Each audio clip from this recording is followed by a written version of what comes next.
The courtroom was colder than I expected. Not physically.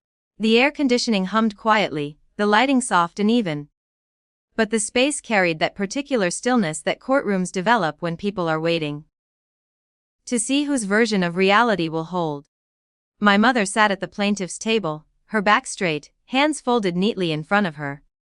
She had always been good in formal environments. Church committees, school boards, community panels, any place where calm voices carried authority. She looked composed, concerned even. She fabricates stories about her military career, she told the court. Her tone wasn't angry. That was the unsettling part. She spoke the way someone describes a medical condition. Over the past several years, she continued, my daughter has developed an elaborate narrative about serving in the military. We became concerned that these claims might reflect a deeper psychological issue. The judge listened without expression. My attorney wrote something quietly in a notebook. I sat still. You learn that skill early in the military. Sitting inside a conversation you're not allowed to interrupt. My mother continued carefully. She describes deployments, missions, even promotions. But none of us have ever seen proof. Much of what she says is classified, according to her. A few people in the gallery shifted slightly. The word classified always sounds suspicious when spoken by someone who doesn't believe it. My concern, she said, is that she believes these things sincerely. The phrasing was deliberate. Not lying, believing. A delusion. Her attorney stood. Your Honor, to better understand the situation, we retained a forensic psychiatrist to evaluate the likelihood that the defendant has constructed a false professional identity. The judge nodded. Call your witness. The courtroom door opened quietly. A man in a dark suit walked toward the stand. His posture was relaxed but precise. The kind of quiet confidence that usually comes from years of working in rooms where words carry weight. He raised his hand, took the oath, and sat. I hadn't looked directly at him yet. Not until he turned slightly toward the defense table. Then he paused, just for a moment. 7 years collapsed into a single instant. I knew him. Not from a courtroom. From a much smaller office in a secure building outside Washington. 2. The evaluation had lasted 2 days. Security clearance screenings are never casual. They ask about everything: your childhood, your fears, your ability to make decisions under pressure. The psychologist conducting the evaluation had been thorough without being intrusive. He asked careful questions. Listened more than he spoke. When the process was finished, he closed the folder and said something simple. You appear well suited for the work you've described. 2 months later I received my clearance. And with it, assignments I could never explain fully to anyone outside the system, including my mother. Now he sat in the witness chair. 7 years older, perhaps, but unmistakably the same man. My mother's attorney began. Doctor, based on the materials provided to you, do you have an opinion regarding whether the defendant may be constructing a fictional military identity? The psychiatrist opened the folder in front of him. He scanned the first page briefly. Then something unusual happened.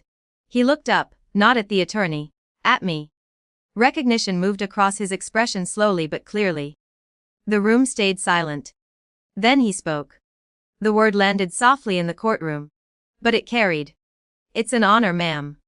No one moved. My mother blinked once, as if trying to place the context of what she had just heard. The psychiatrist turned slightly toward the judge. Your Honor, before answering the question posed by counsel, I should disclose that I have evaluated the defendant previously. The attorney frowned. In what capacity? The psychiatrist's tone remained calm.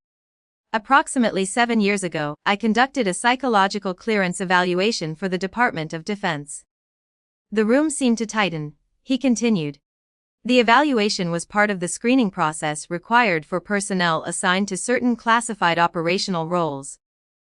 My attorney stopped writing. Across the room, my mother's posture shifted slightly. Not dramatically. Just enough to reveal that the certainty she carried into the room had cracked. The judge leaned forward. And the result of that evaluation? The psychiatrist folded his hands on the table. The defendant met all psychological and professional criteria required for the assignment. Silence followed, not dramatic silence. The quiet recalculation that happens when a narrative collapses under its own weight. My mother's attorney spoke again, slower now. So you are saying the defendant's military service is legitimate? The psychiatrist glanced briefly in my direction again. Wes. No elaboration, no speeches. Just the word. The judge made a note. The room began breathing again. Across the aisle, my mother sat very still. For years she had tried to understand a life I couldn't fully describe. Where I went. Why certain stories ended abruptly when questions went too far. In the absence of explanation, she built her own version. One where the silence meant invention. The judge thanked the witness. Proceedings continued. But something fundamental had shifted. The accusation that filled the room an hour earlier now felt fragile, like a story that had lost its foundation. When the session ended, people stood slowly, gathering their files and coats. I remained seated for a moment longer. Not out of triumph. Just fatigue. Across the room, my mother avoided looking at me. I didn't approach her. Some misunderstandings can be corrected by facts. Others leave a deeper silence behind. As I stepped into the hallway, the psychiatrist passed by. He paused briefly. No handshake, no conversation, just a small nod of professional recognition. Then he continued down the corridor. And the door closed behind him.